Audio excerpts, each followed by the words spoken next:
In LA this week. It's a different kind of Hollywood casting process. I'm Rasha Goel. Up next, more on the pouring of the actress statuette for the SAG Awards.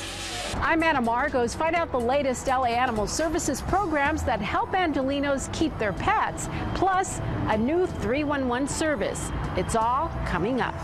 What you are looking at right behind me is the last remaining building from what used to be known as downtown LA's Little Italy neighborhood.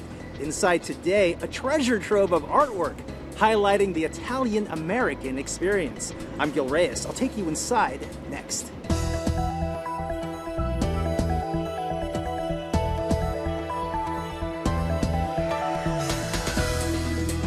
Hey everyone, I'm Yana Kay. Here's what's happening in LA this week. We begin this week's show with a history-making strike. Thousands of Los Angeles Unified School District teachers and their supporters hit the streets and marched for not only their rights, but their students too. We were there on day one. We are the union! We are the union! The mighty, mighty union! The mighty, mighty union! Fighting for students! Fighting for students! And for education! And for education! I'm here today to support the students of the Los Angeles Unified School District in getting the education they deserve. We have gotten to this point not because we want to, but because we have to. We need to show Buettner that we mean business, that we're not going to give in until he meets our demands. I struck 30 years ago in the '89 strike. This is the ultimate teacher strike. This is for why we went into teaching. It's not for money. We have our salary already basically decided on, not for health care. We're actually striking for our kids. And I'm asking the superintendent and school board to release the almost $2 billion of reserve money to get a nurse in every school, counselor, psychologist, lower class size. 80% of our schools don't have a nurse every day. Fifth graders in this district test over 100 hours a year. Fund our schools properly, and you will see the results in the long term.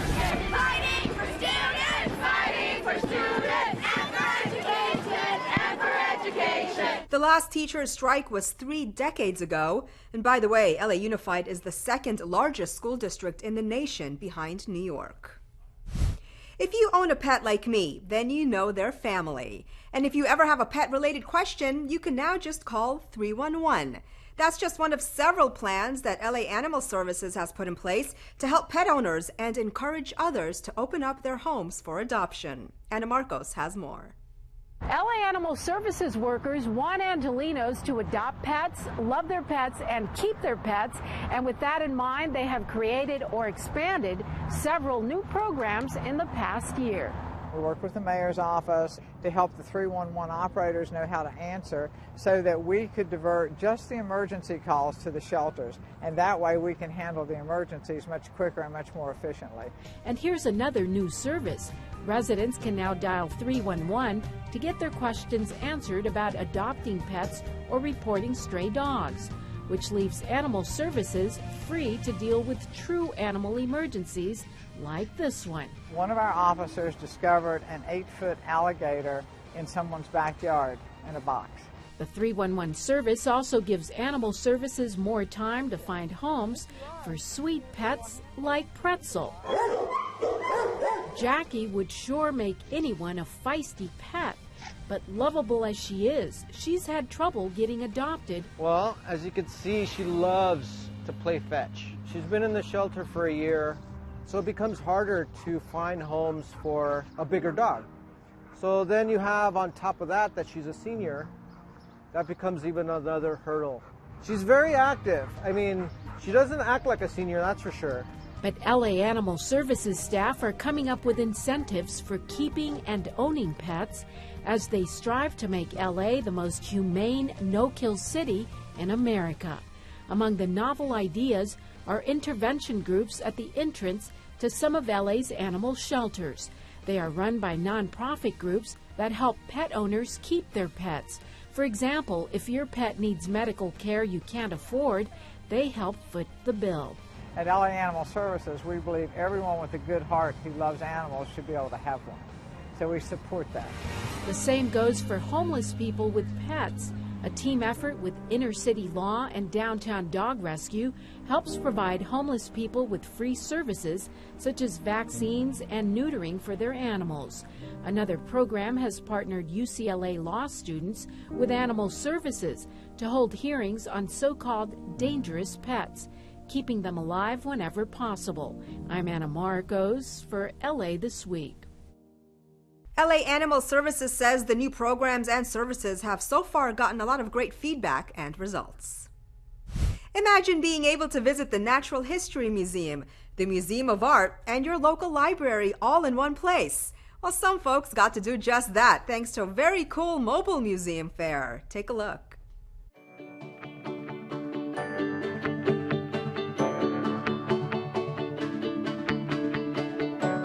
The Mobile Museum Fair is a sort of celebration of the different collecting, cultural, natural history, and artistic institutions all across Los Angeles. Part of the reason that they wanted to have all the mobile classrooms come to the LA Public Library is to show all the efforts that different institutions are making to get this kind of first-hand experience to the students and hopefully attract them to our museums and our learning institutions. The highlight is just letting my kid hold stuff and carry stuff, so it's kind of very interactive. It's a big mind ball. There's so many different ways that we can access excitement about education. This is just one of them, and you can see how effective it is by people's reaction. We've been in Natural History Museum and the mosquito truck. The mosquito truck was super cool. I love the idea that the museum's going to go around the city and everyone's going to be able to enjoy it no matter where they're at. It's actually more convenient especially for a parent to be at one location and then instead of going to different places and you have to plan like a whole entire month. And this is better, like just going to one place and doing it all at once. To my knowledge, this is the first time an event like this has ever happened. And we currently don't have plans to replicate it, but it's been such a success today that I would love to see it happen again, perhaps annually. Living in California, you've probably been impacted or know someone who has by a fire, flood, earthquake, or mudslide. That's why several city and county agencies came together to help residents get prepared. This event is called Shift Happens, and shift has many meanings. One of the things is that we need to shift our ideas and our priorities because disasters in actuality do happen, whether they're earthquakes, fires, floods, violence, and so we always need to be prepared. As we're learning, new technology is also in place. We now have, as of just a week and a half ago, Mayor Garcetti, the city of Los Angeles, announced a new app that will get a warning as much as a minute before the earthquake. So it's important to go ahead and convey those types of opportunities to put on our smartphones so that we can better be prepared, even if it's just 1 minute, in order that we can vacate the properties. Changes have been brought about through the police department, through the fire department, for their readiness. So we've learned a great deal since the 1994 quake, and we've put a lot of those practices into place and preparing for what will eventually come. How many times have your kids had to wait to get their hair cut? Or wait for you while you get yours? Well, probably a lot, so you know how quickly they get bored. But the LA Public Library has stepped in to help with a new pilot reading program called Read While You Wait. We head to Kev's Barbershop in Leimert Park.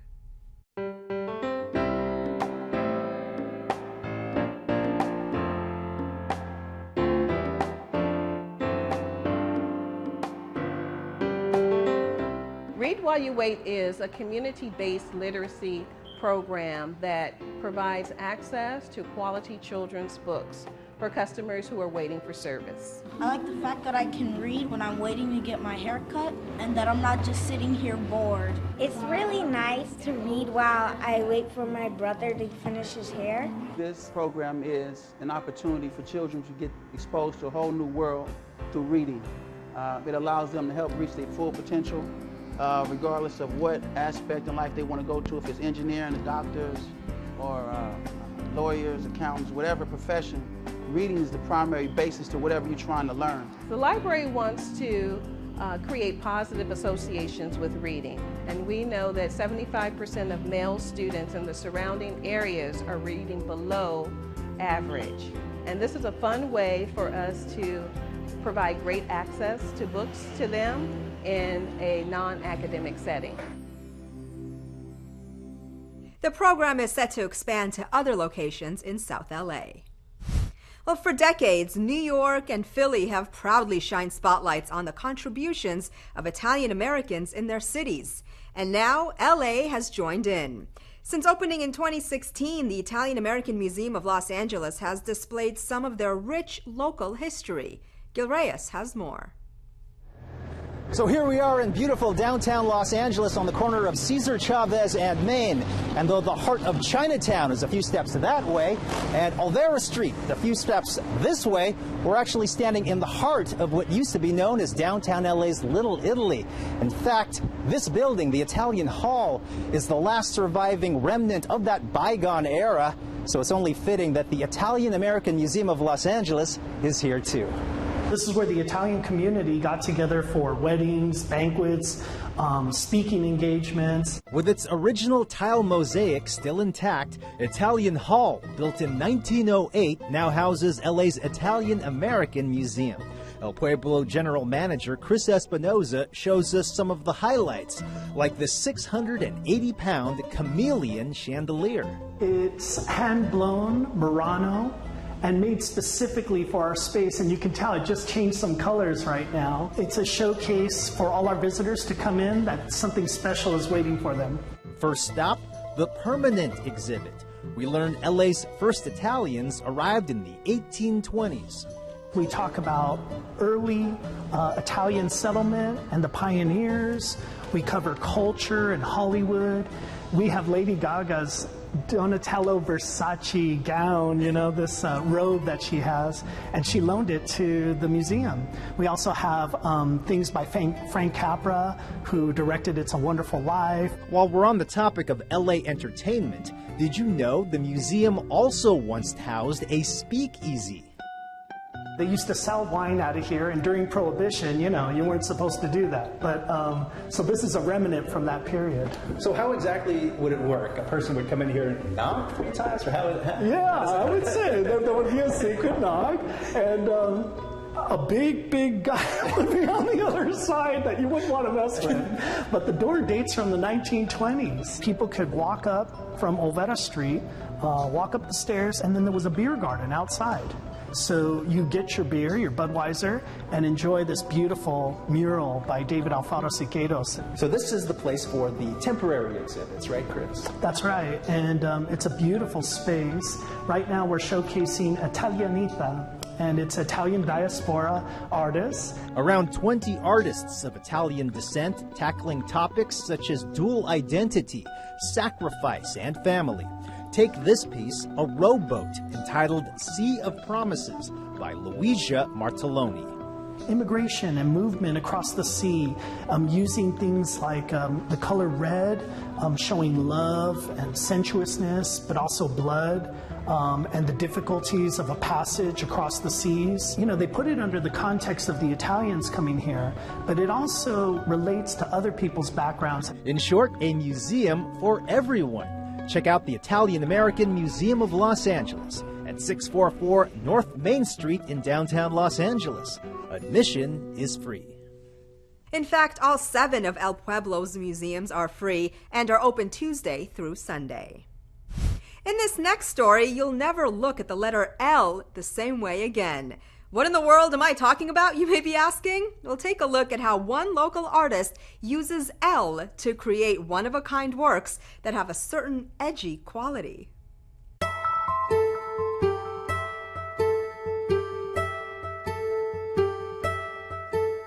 When I saw Ty's work, I just kind of stopped in my tracks. It is incredibly fresh, incredibly well executed. It has a really great concept, and it just, it pops.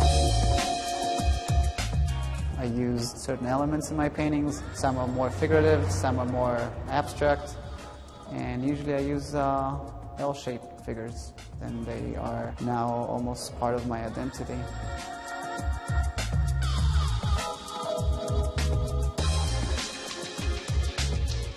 Art is a unifier, and we are living in a time that is so incredibly strife-ridden, and we are at a location in downtown here where we are literally the halfway point between Skid Row and the financial district. So we are sort of the epicenter between the haves and the have-nots, and that's typically where art is born.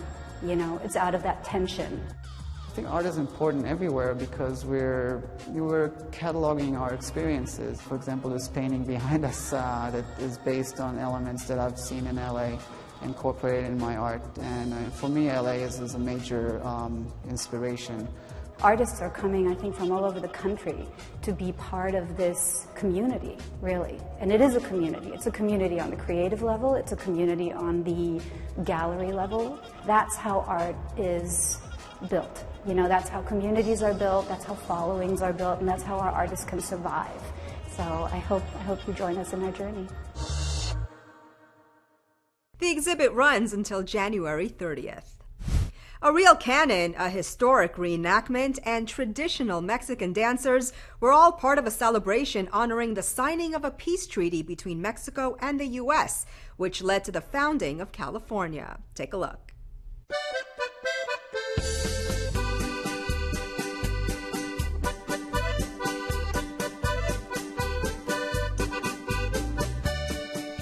This is the 171st anniversary of the end of the Mexican-American War and the founding of California. This piece of property that you're all sitting on right now is the most important historical site in all of Los Angeles, second perhaps only to the Pueblo itself. The Campo de Cahuenga is the birthplace of California.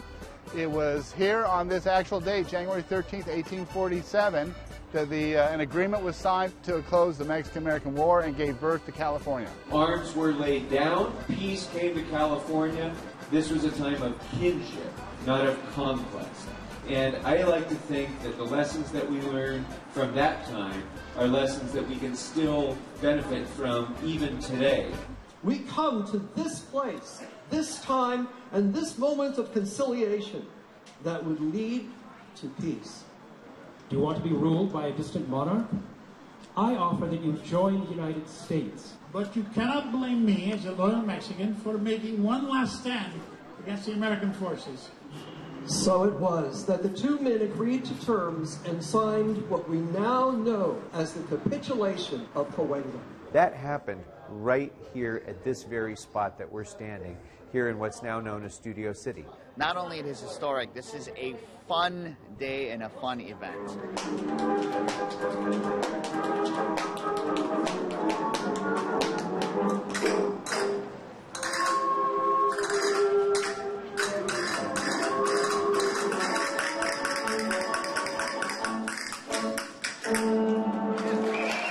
We are a place of partnership. We are a place where immigrants come together in brotherhood.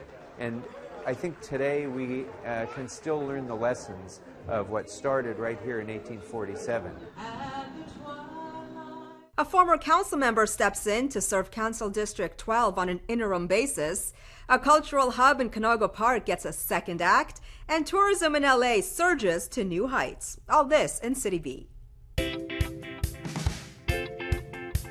I vote for Nuri Martinez. The LA City Council unanimously elected CD6 Councilwoman Nuri Martinez as Council President pro tempore, filling the seat vacated by Mitch Englander. The councilwoman becomes the first Latina in LA City Council history to hold the title. In addition, former 12th District Council member Greg Smith will fill Englander's seat until a special election can determine CD12's next representative. Out in the West Valley, Councilmember Bob Blumenfield has negotiated the city's purchase of the West Valley Playhouse. The popular local theater, destined for closure, serves the residents of Canoga Park and is considered a performance and cultural staple of the West Valley. Mayor Eric Garcetti and other city officials gathered at LA Live to commemorate an incredible milestone for the city, a whopping 50 million visitors in 2018, marking the 8th straight year of record-breaking growth. We know that disengaging from one another is not a way to prosper or succeed or to bring peace or prosperity to our world. Forum attendees were also treated to an unexpected surprise. What's up, everyone? This city is always innovating. I mean, check me out. I'm a hologram. Legendary actor Sam Elliott made his mark in stone as he cemented his foot and handprints in front of the Chinese theater in Hollywood. He was joined by his A Star is Born co-stars Lady Gaga and Bradley Cooper. Ladies and gentlemen, boys and girls, a man whose career spans more than 100 films and television shows, Sam Elliott. In his 50 years as an actor, Sam has left an iconic mark on such films as Lifeguard. How do you like L.A.? Hate it. The girls are snotty and the boys are a bunch of creeps. The Big Lebowski. You got a good sarsaparilla. Sioux City sarsaparilla? Yeah, it's a good one. He even appeared in George Roy Hill's Butch Cassidy and the Sundance Kid, his first credited job. I didn't know you were the Sundance Kid when I said you were cheating. And as you know, currently seen in A Star is Born. Music is essentially 12 notes between any octave. 12 notes and the octave repeats.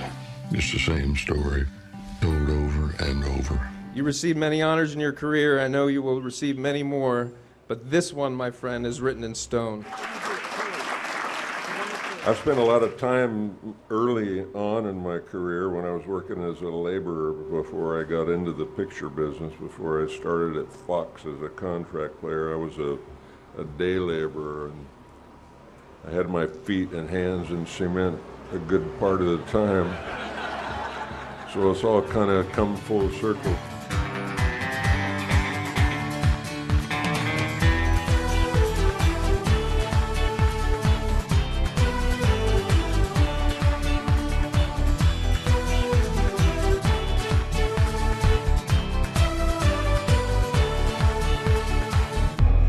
Those people that come up to me out of nowhere off the street and say, hey, I really love your films. They want to shake hands and thank me for the work. That's the thing that touches me most. By the way, Sam Elliott has 2 nominations at the upcoming SAG Awards. And speaking of the SAG Awards, it is certainly one of the most coveted statues in Hollywood. But making it is an art form in itself, one that's been around for centuries. Rasha Goel has more on a traditional art form that's helped mold a lasting impression. From the looks of it, you might think you're watching something out of a sci-fi film. But don't be fooled, this is the real deal. These guys in metallic silver fireproof suits are preparing a vat of molten bronze that will become the statuettes for this year's 25th SAG Awards.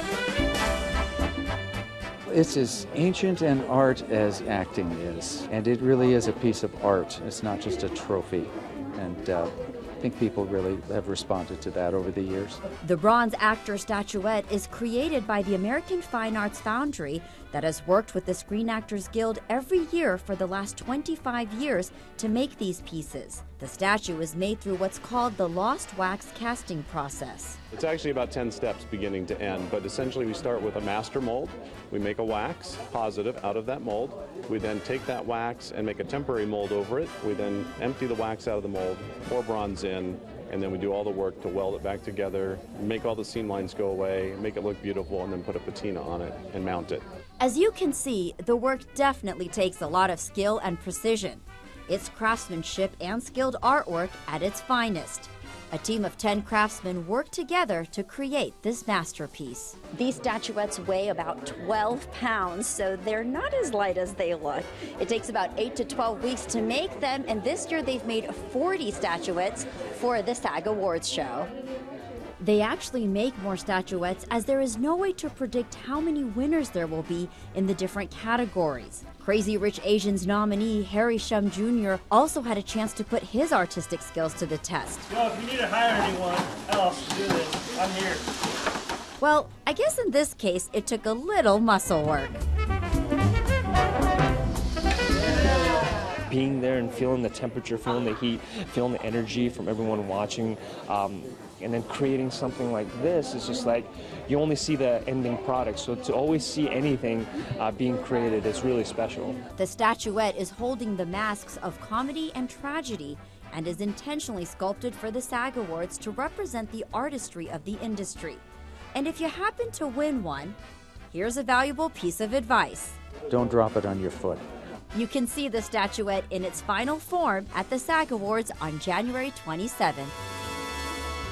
To date, over 1,000 statuettes, each nearly identical yet individually crafted, have been produced.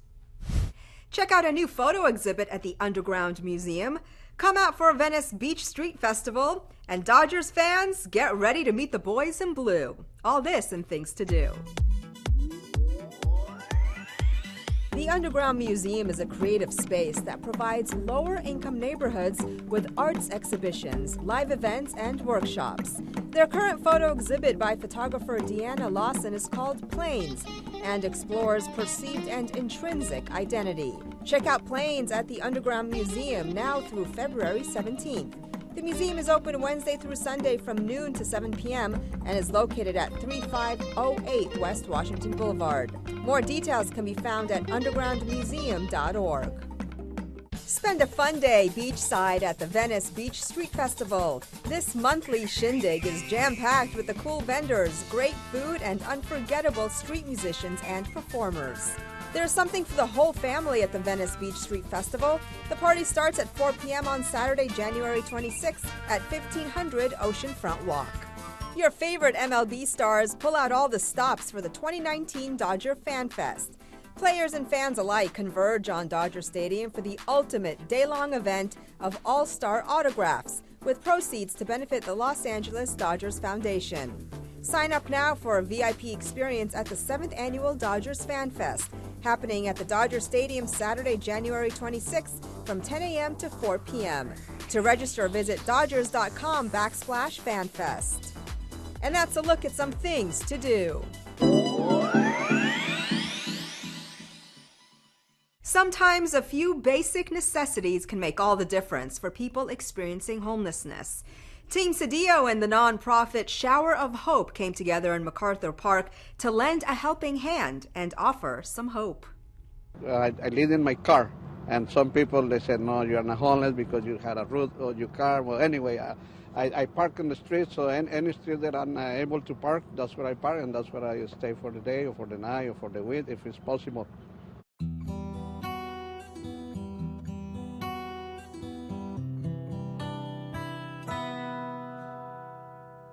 I'm trying to care for myself. The Shower of Hope is a nonprofit organization that we started 2 years ago, and we basically have mobile shower trailers. We go to locations, we offer people free showers, but also through our volunteer base, like what's happening over here, we try to bring in auxiliary services. Like today we're providing food here in MacArthur Park, hygiene items. I got my TB test, I got my flu shots, my hepatitis A shots, and also for B. There's better services and more reliable. This is great. That's great. I live in the neighborhood, so I'm so thankful that we have this service for our unhoused neighbors. These are literally the people who live outside of my building and in the park that my family visits on the weekends. So it's the most basic thing that we can provide to literally the people who are in our neighborhood here.